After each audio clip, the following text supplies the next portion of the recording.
Hello and welcome to another episode of Virtual Legality. I'm your host, Richard Hoeg, managing member of the Hoeg Law business law firm of Northville, Michigan, here today with a double feature talking about two separate topics on one of our favorite video game console manufacturers. At least one out of three, and that is, of course, Sony and their PlayStation 5 product. Now, I say favorite, and that's an important disclaimer to say at the top of this video, because I'm going to say some critical things about Sony, PlayStation, executive messaging, and whatnot, and I have said critical things about Sony over the course of 2022. I think they've really had issues communicating both with their customers and in the decisions that they are making and what they are motivated by. That doesn't mean that I'm not a Sony PlayStation fan. I still have one sitting under my TV. I play it fairly regularly, just as I do my Xbox and my Nintendo Switch.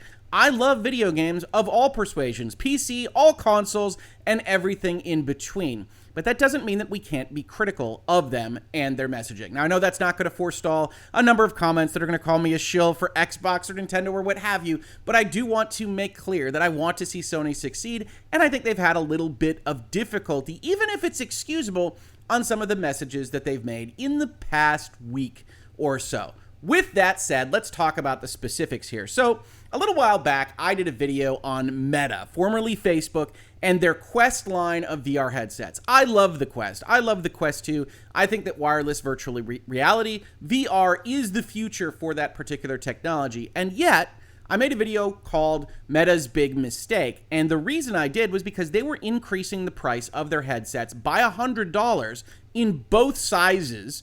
And that, I felt, was an issue for their public relations, their actual goodwill that they have been attempting to build up with their product line, the Quest in and of itself. I also thought that it was going to give cover for the PlayStation VR 2, whatever that price winds up being, to be more expensive than it otherwise would have come in as. And again, I'm a consumer. I don't run Facebook. I don't make money from Facebook. I don't make money from Sony. And I do think that consumers would be well advised to take into account that these business issues that folks are facing on the supply side or inflation side or currency exchange rates are not, at the end of the day, their problem. And I say that a lot in Virtual Legality here, but I think it's important because for whatever reason, corporate messaging, these brands, they wave their flags and people get behind them and say, well, they're doing this because of X, Y, and Z. And that might well be the case, but that doesn't make any sense for you as the player, the customer, the consumer, to espouse just on its face.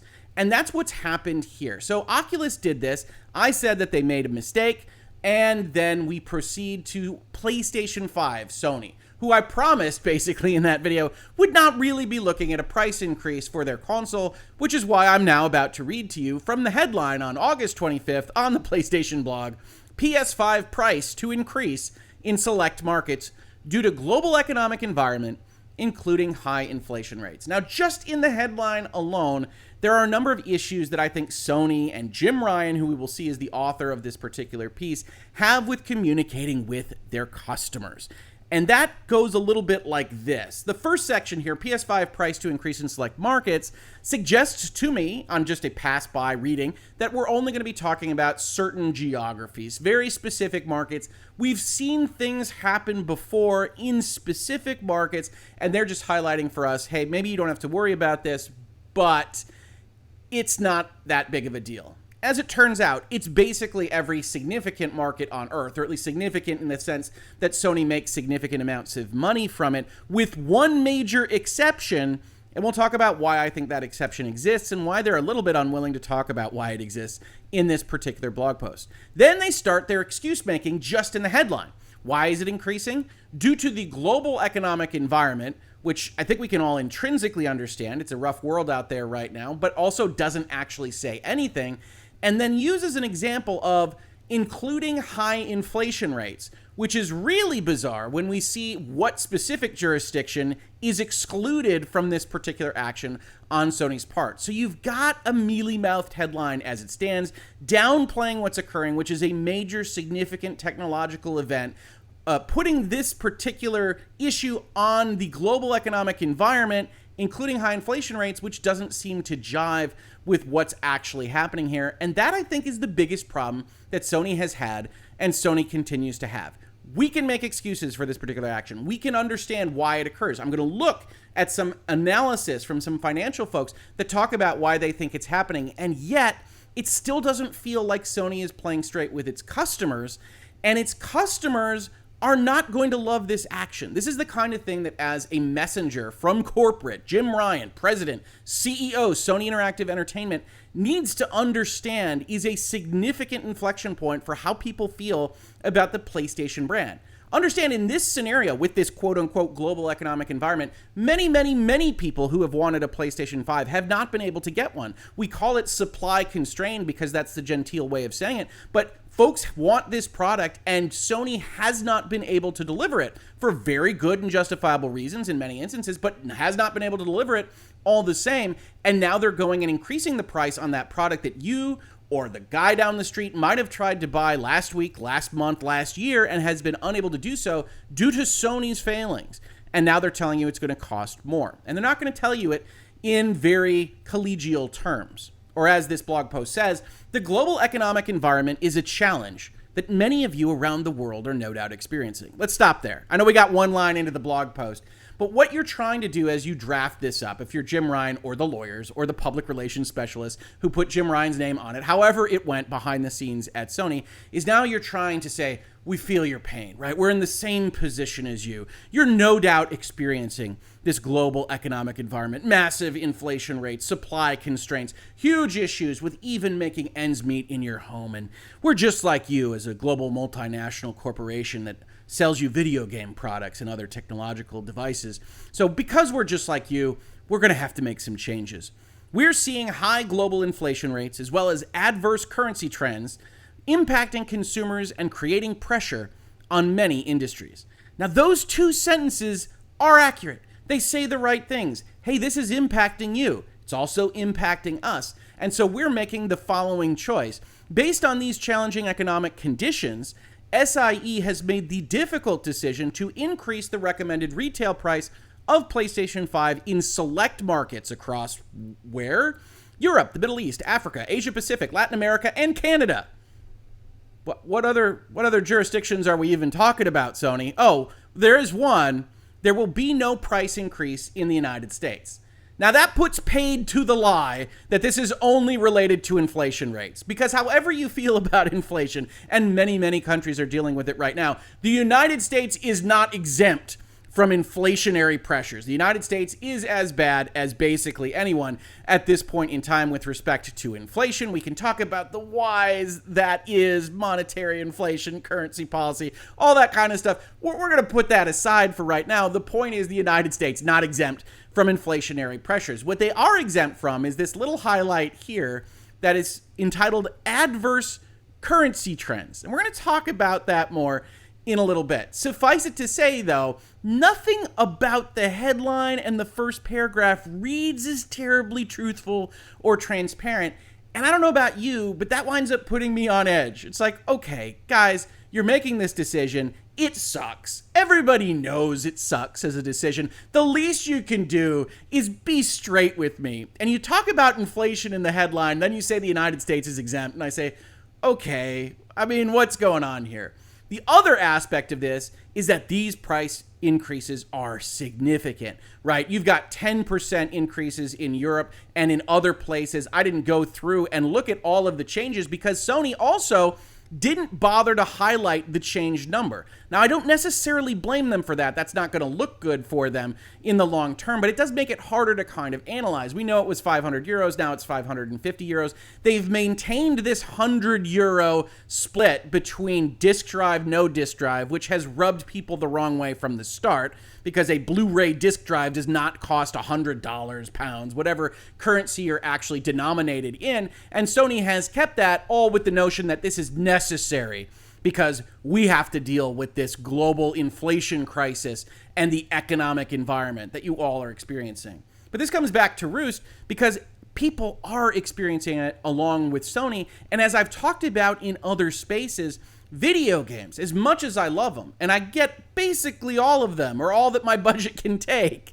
is still the tippy tip top of the luxury goods spectrum, right? Outside of super yachts and island buying money, video games are about as first world luxury type goods as you can imagine. And Sony coming out here and saying, well, we know that you're having trouble paying your rent or buying food, and so we have also increased our prices, is just not the messaging that they apparently think it is. That doesn't mean that we can't understand, hey, your particular parts vendors are denominating your supplies in dollars and you're trying to sell them in pounds or euros or whatever else, and that's lowering your profit margins, and you don't want those profit margins to be lowered. You're a business. We don't expect you to go under just in order to keep prices, but you're talking past us. You're talking past the customers. Then you use words like this. While this price increase is a necessity, given the current global economic environment and its impact on SEI's business. Now, that actually changes the nature of that sentence, right? It's a necessity given that it's necessary to preserve our margins, right? Okay, so that's a certain definition of necessity. It doesn't do much for me sitting here in Michigan. Our top priority continues to be improving the PS5 supply situation, especially so now that we're getting 10% more, so that as many players as possible can experience everything that PS5 offers and what's still to come. Oh, and then we have an asterisk, right? We covered all these things, but also might not be complete. Select markets in those regions not listed above may also receive price increases. Check with your local retailers. We didn't list all of them out here. So you have this message from PlayStation with brand goodwill that I would argue is in a state of flux. Let's say that. Let's be generous to PlayStation right now, that has gotten extreme competition from Xbox for really the first time in a couple of generations at least, especially in the United States. And you have a stock price in Sony that looks like this over the last year, right? Down 20%. In the last 6 months, down 20%. Sony is having trouble making ends meet across its product lines. We see games kind of reverting back to the percentages that are at least early pandemic or pre-pandemic, which honestly should have been the way that these game companies planned out their cash balances and what the future looked like, because the pandemic was always a special occurrence, but you can't guarantee that they did that. And now Sony is scrambling, according to them, because of high inflation rates, while still keeping out the United States. Now, why is the United States kept out? Well, we can see a little bit more of that from some analysts. So I've got an analyst here, Piers Harding-Rolls from Ampere, who says, I think the right things about what's happening, even though I think customers are going to react more negatively to this announcement and the future than this individual thinks they will. So he says, console gamers are used to a gradual decrease in hardware costs over the life cycle of a console as the technology gets older and the parts get smaller and the engineering gets a little bit better. Yeah, they get reduced, or they don't get reduced and they sell a slim version or whatever.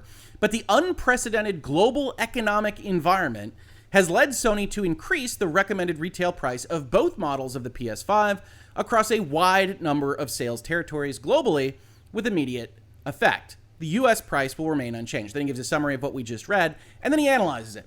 Given the fact that the PS5 has been severely supply constrained since launch, with many consumers unable to buy Sony's latest console, and that Microsoft has shown no indication yet of increasing its Xbox Series pricing, in fact, they've said that they're not, there is no doubt that this price increase will have been a hard decision to make.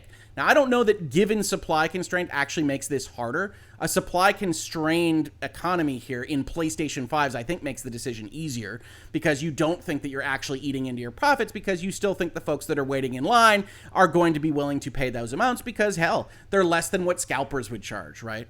However, with inflation and price increases being felt throughout the component supply chain, much of that priced in US dollars, which I think is the key, alongside continued high costs in distribution, Sony has now had to pass on some of those cost increases to try and maintain its hardware profitability targets. Again, the use of necessity and had to pass on a little bit strong. It follows price increases across the consumer electronics sector, including Meta's Oculus Quest 2, which saw a $100 increase in early August. Yeah, they're not alone in this. Although wide-ranging, the PS5 price increases are relatively nuanced and are taking place in markets where the impact is being felt the most, with an added layer of squeeze coming from the strength of the US dollar.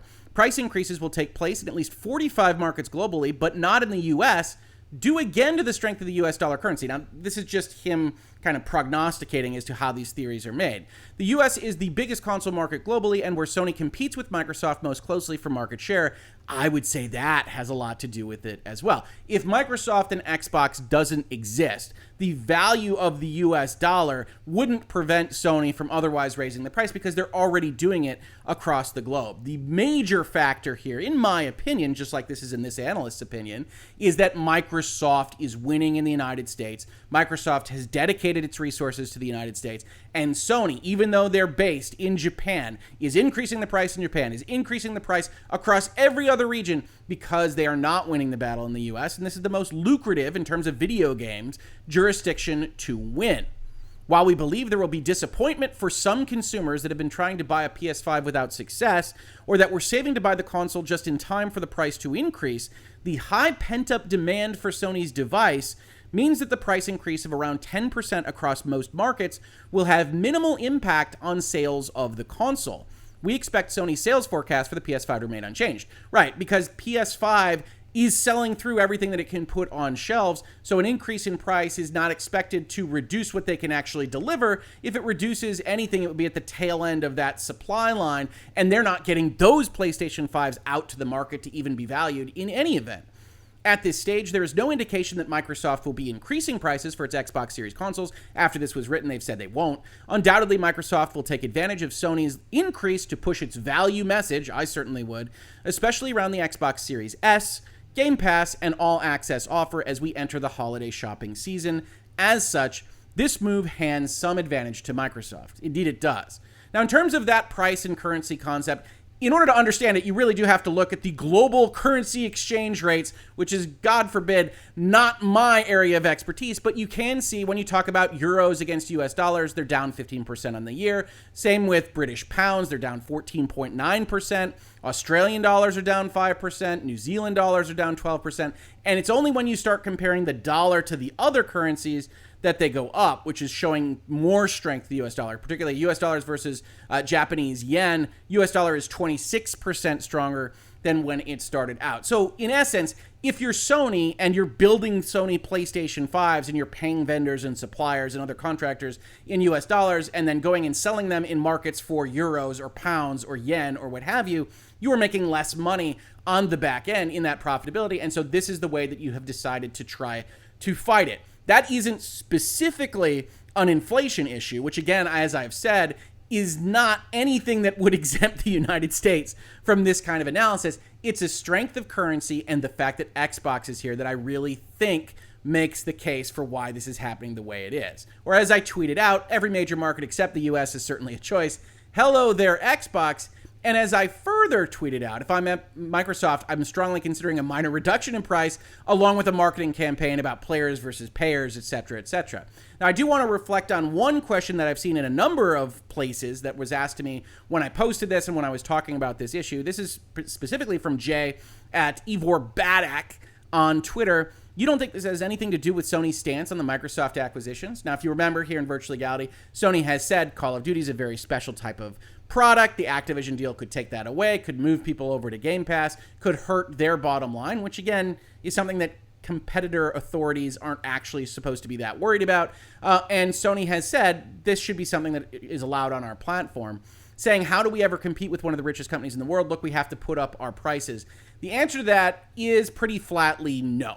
Right? And I said that to this particular Twitter user, but in essence, Sony has basically undercut its own argument about Xbox's monopolistic or market power. By increasing the price of their console, they're effectively allowing these regulatory authorities to do what is usually a hypothetical kind of test, and that is the small but significant non-transitory increase in price, or SNP in economic terms. Now, if you followed Epic versus Apple, or if you've looked at other antitrust regulatory competition type topics here in Virtual Legality, you know that this is the somewhat kind of scientific way that regulators try to decide on what the proper market is to determine when somebody's a monopolist, when they have market power that can change or restrain trade. And they do this by essentially guessing as to whether or not someone could become more profitable if they increase the price of something, usually by something like 5% for a year or more, so that consumers know that it's not just a short-term thing and that they can wait out.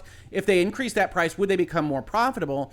And I will tell you this, Sony has put a billboard up, has signed a neon sign, and otherwise told the world that they believe that increasing their price by 10% in most markets on Earth will allow them to be more profitable in selling their console. And if anything, that is indicative of significant market power and inelastic demand from consumers for the PlayStation 5 console. So any regulator that wanted to look at this particular scenario and use it in their defense of allowing the Microsoft deal would be able to do so, because nobody expects Sony's sales to go down, which means everybody expects them to be more profitable or less unprofitable with this small but non-transitory increase in price. And so when people ask that question, it's interesting that folks look at it in that direction, because I look at it in exactly the opposite. Sony had to know that if there were any chance of stopping the Activision deal, this hurts that chance. And I've said throughout that I don't believe Sony thought that this deal could ever be stopped, and I don't think that their answers to the Brazilian authorities, as we've discussed in the space, indicate that they think it could be stopped, but rather that they can do certain things to get a consent decree or a settlement or whatever any jurisdiction calls it to make sure Call of Duty is available on their system. But as for this particular price increase,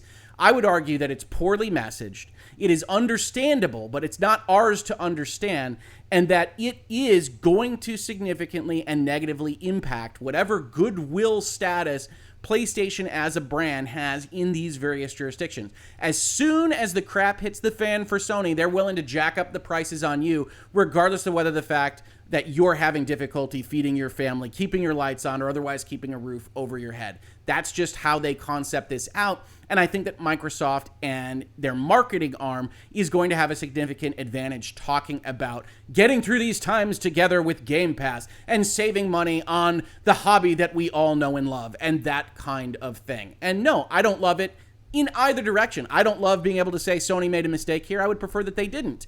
And yet that's what I see here, and that's what I've seen for the past year in Sony's decision-making, right? They have a PlayStation Plus model that is a little slow to come to the market as a kind of shadow Game Pass. They are moving clearly outside of their console specificity that they started the generation with in order to more appropriately compete with Microsoft, and yet Microsoft has that first mover advantage because PlayStation has been so slow to react.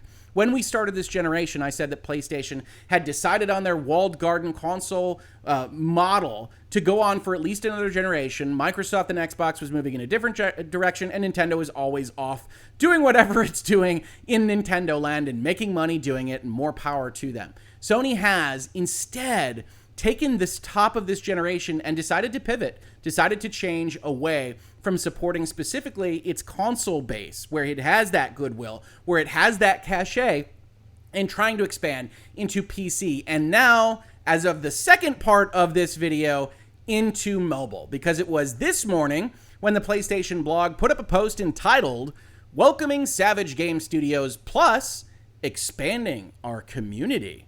Today, we announced that we have entered into a definitive agreement to acquire Savage Game Studios, a hugely talented team of creatives with many years of experience making some of the most popular mobile games enjoyed by players around the world. Now, I said, hey, I've never heard of these guys. What have they made? And as it turns out, this sentence, again, a little bit of corporate speak, the individuals involved may have made some of the most popular mobile games enjoyed by players around the world. This particular company, Savage Game Studios, doesn't appear to have made anything as of yet. This is a pretty traditional small studio kind of web page, but I was looking around, just show me one game that you've worked on, and it doesn't appear that they've worked on any. They're looking for people to join them though, and they're now owned by Sony. Why? Well, as Sony continues, they were founded a few years ago with the goal of fearlessly exploring bold new ideas. We share their tireless ambition to innovate, along with a continued drive to expand our audience and bring PlayStation to more people than ever before.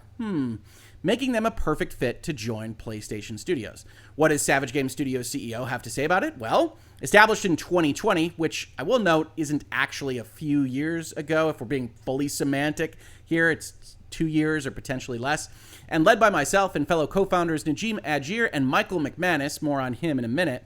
Savage Game Studios was born of our many years of mobile game development experience spanning a number of massively successful global intellectual properties. Our guiding vision was a creative space where experimentation and taking risks weren't warily avoided, but rather eagerly embraced, which is why we signed on with a big national global brand. We've all worked at big studios, and while we respect the advantages of ample resources, we wanted to stay small and nimble so we could call our own shots. It's just a really weird paragraph for we were just bought by PlayStation, isn't it? So why then, you may be thinking to yourself, would you join PlayStation Studios? Indeed we were. We made this deal because we believe that PlayStation Studios leadership respects our vision for how we can best operate and succeed, and because they too are not afraid to take chances. All of that, plus the ability to potentially tap into PlayStation's amazing catalog of IP, highlighted in red because that's what this is about, and the fact that we will benefit from the kind of support that only they can provide. The harder question to answer would be, why not? On behalf of everybody at Savage Game Studios, thank you for having us. We can't wait to show you what we've been working on. Back to the PlayStation voice. As we assured you before, with our plans to bring select titles to PC, our efforts beyond console in no way diminish our commitment to the PlayStation community, nor our passion to keep making amazing single-player narrative-driven experiences. This is the doth protest too much section of this blog post. Hey, you've expanded into PC. Clearly resources have gone there, either directly or in your acquisition phase. You bought Bungie for $3 billion to do live services, which we will see is what is described as to what they are working on right now at Savage Game Studios. It is reasonable for folks that have enjoyed the PlayStation console experience to say, are you a little distracted? Are you a little distracted either in literal terms by just focusing on a bunch of other things, or just in resource-based terms because of what you're buying and the emphasis you're putting on PC ports and now mobile ports, mobile gaming? It's been a tremendous year for games on PlayStation 5 and PlayStation 4, tells Sony, with huge releases including Horizon Forbidden West, Gran Turismo 7, MLB The Show 22, and on November 9th, the highly anticipated God of War Ragnarok. PlayStation VR 2 is also on the horizon and promises a huge leap forward in presence and immersion, bolstered by best-in-class software that we haven't really seen, like Horizon, Call of the Mountain, and we're proud of our upcoming releases on PC as well. Now, I think most people that look at the video game industry would classify this as a somewhat weaker year, right? You've got Horizon at the top, you've got God of War Ragnarok at the bottom. MLB The Show is no differentiator anymore because either by MLB license or otherwise, it appears on the Xbox console. So you have a relatively weak showing at PlayStation 5. You have PlayStation 5s that are unable to be sold. You've got this increase in price. We don't know what the PlayStation Plus transition has done yet in terms of the financials. I would be surprised if it was a significant driver in helping Sony and PlayStation out. And as a result, you have that 20% plus decrease in the stock price of Sony. It's a tough time to be running Sony right now, but you don't have to gild the lily. You can say, hey, you know what? We're still going to take care of you, but maybe not describe it in these terms. I don't think 2022 is a year that's going to be hung on the PlayStation Wall of Fame. Our mobile gaming efforts will be similarly additive, providing more ways for more people to engage with our content, right? So what's the message here? We're not going to take away from you. They're not distracted. There aren't resources going elsewhere. These are additional resources. Don't worry about it. And striving to reach new audiences unfamiliar with PlayStation and our games. Savage Game Studios is joining a newly created PlayStation Studios mobile division, which is the real headline item here, which will operate independently from our console development and focus on innovative, on-the-go experiences based on new and existing PlayStation IP, which sounds a lot like Nintendo's attempt at this initiative, which has now basically been scuttled, where they ran a Mario game and a Mario Kart game and Fire Emblem and Dr. Mario. And Sony's going to be trying its hand at this, and this is probably part of why Bungie was purchased, right? One of the things that falls through the cracks on the Activision deal with Microsoft is King. Activision Blizzard King. That K is one of the drivers behind why Microsoft is purchasing that company to get into mobile, which is a area of video games that isn't as covered as much either here or in other kind of consumer-facing outlets, but is very, very, very lucrative. And this is Sony's bid to put more resources into those products. I hope you'll join me in welcoming Savage Game Studios into the fold, and that those of you who enjoy mobile gaming in addition to console or PC will look forward to what they have in store. They're already working on a new, unannounced mobile live service action game. Now, we'll talk about that because this is a little bit odd, right? This is a 20-some-odd person studio, hasn't released anything yet, that PlayStation is touting here, probably didn't have to spend a lot of money on. And why are they the cornerstone first purchase of their new mobile division? Well, it's a little bit hard to parse out, but it certainly seems like they've already had a relationship with this company of some kind, making this AAA experience, or as described here in the subheading of the investor-facing press release, a AAA mobile live service action game, and decided that it was worthwhile to pick them up before it was released. Or as they say to their investors again, this acquisition reaffirms SIE's commitment to delivering innovative experiences to new players around the world by expanding to additional platforms, and further demonstrates its continued emphasis on fostering the industry's best creatives. And then we get a little bit more detail than they just shared with the customer side. Savage Game Studios is led by veteran co-founders Michael Katkoff, that's who you heard give the quote, from Rovio, Zynga, FunPlus, and Supercell. Yep, those are big mobile companies. Najim Ajir, Wargaming, Rovio, and Gree. Yep. And Michael McManus, Wargaming, Insomniac, and Kabam, who collectively bring decades of mobile game development and operating experience. Their team is already at work on an unannounced new AAA mobile live service action game, which I'd be willing to bet is Sony IP related, but we'll have to see where that comes from. Now, I did point out, we talk about Michael McManus. That, to me, seems to be the major connection here. He's listed as, for 5 years, being a senior gameplay programmer at Insomniac before wandering the mobile wilds and coming back to found Savage Game Studios on, it looks like, January 1st? Something along those lines. I can't quite read what appears to be German, so I apologize for that. In 2020, October 2020. So yeah, if they're formed in October of 2020, then they aren't 2 years old. So when they say in their press release or in a blog post that they were founded a few years ago, they aren't even 2 years old at this point in time. And I do think this is how relationships work. You have these connections. You have people work with Sony. Sony says, yes, that's the direction we want to go in. This is a good starting point. And then that's what they tell their investors.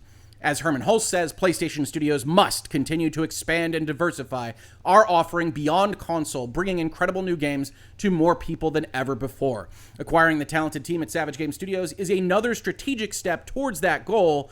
I'm really excited about what Savage is working on, and I'm confident they will deliver a high-quality experience, despite never having delivered a game before.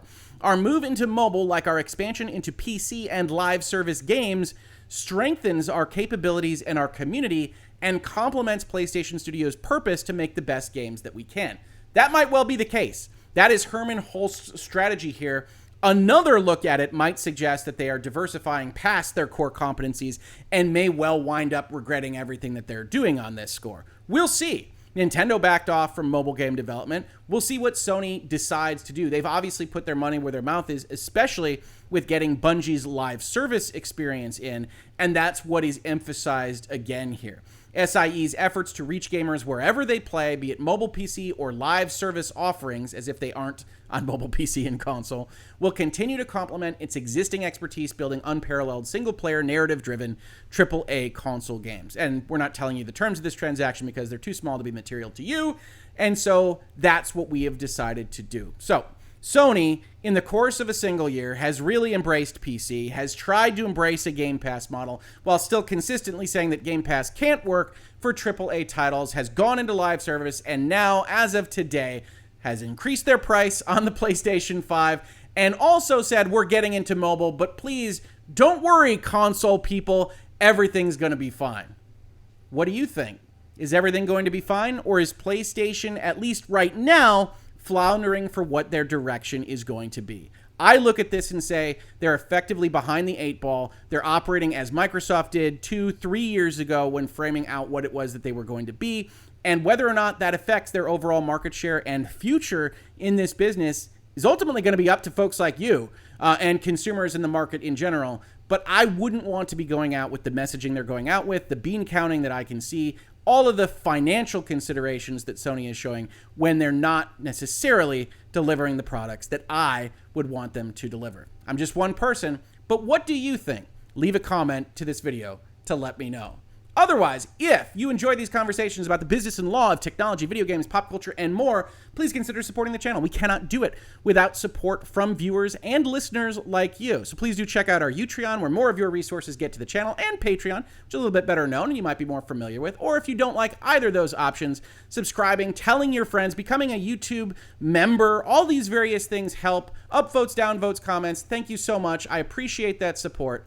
If you caught this on YouTube, thank you so much for watching. And if you listen to it as a podcast, thank you so much for listening. And now that more podcast channels have reviews, if you do listen to it as a podcast, please do check if you can give a review to it. I would very much appreciate that. That helps us get in front of more people and grow this awesome channel that I'm so proud of even more. Otherwise, thank you so much for watching or listening, and I will catch you on the very next episode of Virtual Legality. Virtual Legality is a YouTube video series with audio podcast versions presented as commentary and for education and entertainment purposes only. It does not constitute legal advice and does not create an attorney-client relationship. If you have legal questions about the topics discussed, please consult your own legal counsel.